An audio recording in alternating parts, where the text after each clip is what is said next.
Hi, my name is Evelyn Guillen, and this is my EDTC 515, The Dark Side of the Internet presentation on ransomware. So what is ransomware? Ransomware is a virus or malware that encrypts your files. It prevents you from gaining any access to the files that are found on your computer or on your cell phones. When you're infected, you're asked to pay a ransom or money, which is usually in the form of bitcoins. This is a form of extortion. This form of extortion can happen to anybody. It can be to businesses, law enforcement, government agencies, or individuals like you and me. Ransomware was first seen in 2005 and 2006 in Russia. During this time, what was being attacked or files were being locked for victims were like Word files, Excel, zip files, and PDFs. And then it started moving towards mobile phones and then eventually led to whole operating systems being attacked. In 2013 was the crypto locker. It started deleting victims' files if they didn't pay. They were being asked to pay in bitcoins to get a decryption code to be able to get access to their files. Then in 2015, there was a porn app that Android users would use that actually unlocked their phones and changed their passwords.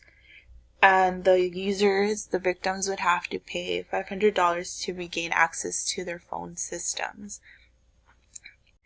Then between 2015 and 2016, there was a big rise in ransomware families. It went from 29 ransomware families to 247, which was a 752% rise. Then in 2016, a hospital was attacked. It was the Hollywood Presbyterian Medical Center. Ransomware was put on patient files, and the hospital actually had to pay $17,000 in bitcoins to regain control of their patient files. The whole hospital came to a stop because they couldn't continue without any of the patient information. Most recently was the WannaCry ransomware attack, which was in May of 2017.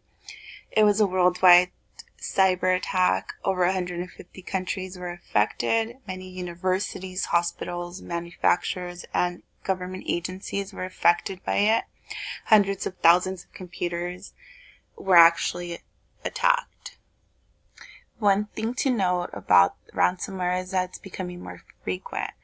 The access to online payments and being able to transfer money from one account to another quickly through digital payments is making these attacks become more frequent and easier for attackers to access files and actually extort people. Some ways that you can prevent and actually protect yourself from being a victim of ransomware attack is to keep your computer software up to date. Make sure that you're always updating any software that you have on your computers or on your cell phones. Keep your passwords confidential and unique. Make sure you're not using the same password for different websites or different emails. Keep away from suspicious websites. Make sure that if you see that it seems fishy, try not to go on the website.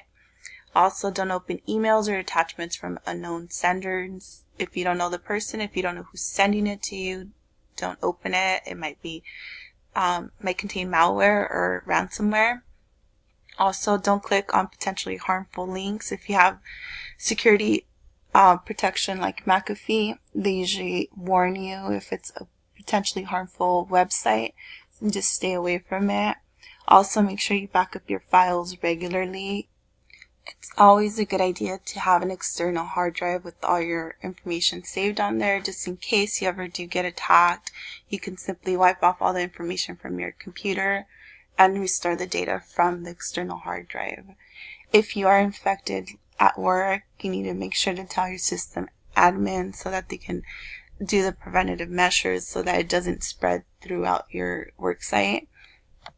And if you are attacked by ransomware, it's suggested that you don't actually pay, because you can never know if the attacker will actually give you the encryption code to gain access to your files, and it actually makes it more likely that you will be attacked in the future.